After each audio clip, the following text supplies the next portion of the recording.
ശ്രീരാം ജയ ജയ രാം ഓം ശ്രീരാം ജയ ജയ രാം ശ്രീരാം ജയ ജയ രാം ഓം ശ്രീരാം ജയ ജയ രാം ശ്രീരാം ജയ ജയ രാം ഓം ശ്രീരാം ജയ ജയ രാം ശ്രീരാം ജയ ജയ രാം ഓം ശ്രീരാം ജയ ജയ രാം ശ്രീരാം ജയ ജയ രാം ഓം ശ്രീരാം ജയ ജയ രാം ശ്രീരാം ജയ ജയ രാം ഓം ശ്രീരാം ജയ ജയ രാം ശ്രീരാം ജയ ജയ രാം ഓം ശ്രീരാം ജയ ജയ രാം ശ്രീരാം ജയ ജയ രാം ഓം ശ്രീരാം ജയ ജയ രാം ശ്രീരാം ജയ ജയ രാം ഓം ശ്രീരാം ജയ ജയ രാം ശ്രീരാം ജയ ജയ രാം ഓം ശ്രീരാം ജയ ജയ രാം ശ്രീരാം ജയ ജയ രാം ഓം ശ്രീരാം ജയ ജയ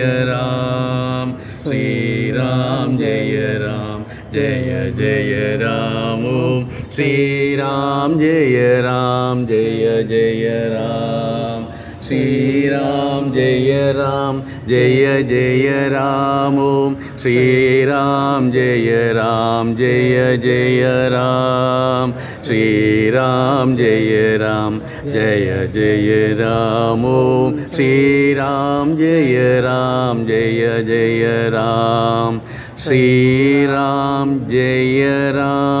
ജയ ജയ രാം ഓം ശ്രീരാം ജയ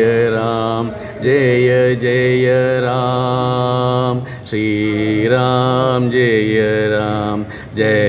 ജയ രാം ഓം ശ്രീരാം ജയ ജയ രാം. ഈ മന്ത്രം ഇങ്ങനെ എത്രത്തോളം ജപിക്കുമോ അത്രത്തോളം ആഞ്ജനേയ സ്വാമികളുടെ കൃപാകടാക്ഷം നമ്മളിൽ ഉണ്ടാകുന്നു മാത്രമല്ല, ഇതൊരിക്കൽ പറഞ്ഞതാണ്. രാമസ്വാമി കോവിലിൽ രാമായണ പ്രവചനത്തിനിടയിൽ ഇതുപോലെ വന്നപ്പോൾ അദ്ദേഹം ഈ മന്ത്രം പറഞ്ഞിട്ട് അദ്ദേഹം പറഞ്ഞത്, ഇങ്ങനെ ഈ മന്ത്രം പറയുന്നവരെ ആഞ്ജനേയ സ്വാമികൾ തൻ്റെ തോളിലെടുക്കുന്നു എന്നാണ്. അത്രത്തോളം പ്രാധാന്യമുള്ള ഒരു മഹത്തായ മന്ത്രമാണ് ശ്രീരാം ജയ ജയ രാം ശ്രീരാം. ഈ മന്ത്രം ഇതെപ്പോഴും ത്രിസന്ധികളിലും ജപിച്ചാൽ ആഞ്ജനേയൻ നമ്മുടെ കൂടെ നിൽക്കും, നമ്മുടെ വിട്ടുപിരിയില്ല. കാരണം എന്താണ്? അദ്ദേഹത്തിന് ഈ മന്ത്രം കേട്ടിട്ട് മതിയാകുന്നില്ല. നമ്മളിൽ ഒരുപാട് തെറ്റിദ്ധാരണകളുണ്ട്. ചിലർ പറയുന്നു സന്ധ്യാസമയത്ത് ഇങ്ങനെ മന്ത്രം പറഞ്ഞുകൂടാന്ന്. ആഞ്ജനേയ സ്വാമിക്ക് സന്ധ്യാസമയമെന്നോ മധ്യാഹ്നമെന്നോ രാവിലെ ആണെന്നോ ഒരു കാരണം എന്താണ്? അദ്ദേഹത്തിന് രാമനാമ മന്ത്രം മാത്രമേ അറിയാവൂ. ആ രാമനാമനാകുന്ന മന്ത്രമാകുന്ന സൂര്യൻ ഉദിച്ചു നിൽക്കുക എപ്പോഴും അദ്ദേഹത്തിൽ. അപ്പോൾ പിന്നെ എവിടെയാ സന്ധ്യാസമയം? ഇല്ല. എല്ലാ സമയവും ആ രാമനാമ മന്ത്രത്തിൽ ലയിച്ച് ആനന്ദാശ്രു പൊഴുക്കിക്കൊണ്ട് ജപിക്കുന്നവരെ തൊഴുതുകൊണ്ട് നിൽക്കുന്ന ഒരേ ഒരു ദൈവം. നമ്മൾ ഏത് ക്ഷേത്രങ്ങളിൽ പോയാലും ദേവന്മാരും ദേവികളും അഭയഹസ്തവും ആശ്രയഹസ്തവുമാണ് നമുക്ക് തരുന്നത്. രണ്ട് കൈകൾ ഇങ്ങനെ വച്ചിരിക്കും. അതേസമയം ചെല്ലുന്നവരെയൊക്കെ രാമനായിട്ട് കണ്ട് ആനന്ദിച്ച് അവരെ തൊഴുതുകൊണ്ട് നിൽക്കുന്ന ഒരേ ഒരു ശ്രീവിഗ്രഹം ആഞ്ജനേയ സ്വാമിയിൽ മാത്രമേ നമുക്ക് കാണാൻ സാധിക്കൂ. അതുകൊണ്ട് രാമനാമം തന്നെയായി തീർന്ന ആ ആഞ്ജനേയ മഹാപ്രഭുവിൻ്റെ മഹത്വം പറഞ്ഞറിയിക്കാൻ സാധിക്കില്ല. രാമായണം എപ്പോഴും പാടാം. അതുപോലെ രാമായണവും രാമമന്ത്രങ്ങളും എല്ലാ സമയത്തും എപ്പോഴും നമ്മുടെ ഇവിടെ അന്തരീക്ഷത്തിൽ മുഴങ്ങേണ്ടതാണ് എന്നാണ് മഹത് വാക്യങ്ങൾ. നമ്മൾ അതിനെയൊക്കെ മറന്നിട്ട് നമ്മുടെ സൗകര്യം അനുസരിച്ച് നമ്മൾ അതിനെയൊക്കെ മാറ്റിമറിച്ചിരിക്കുന്നു. ഇന്ന സമയത്തെ പറയാവൂ, ഹനുമാൻ സന്ധ്യാസമയത്ത് ജപിക്കുന്നു, അപ്പോഴും നാമനാമം പറഞ്ഞുകൂടാ.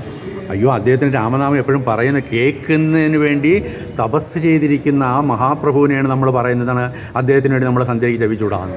അതുകൊണ്ട് നമ്മുടെ തെറ്റാണ് നമ്മൾ അദ്ദേഹത്തിൽ ആരോപിക്കപ്പെടുന്നത്. അത് മാറ്റിയിട്ട് എല്ലാ സമയവും എല്ലാവരും രാമനാമ മന്ത്രത്തിലേക്ക് ജപിക്കുക. അത് തന്നെയാണ് ജീവിത വ്രതം.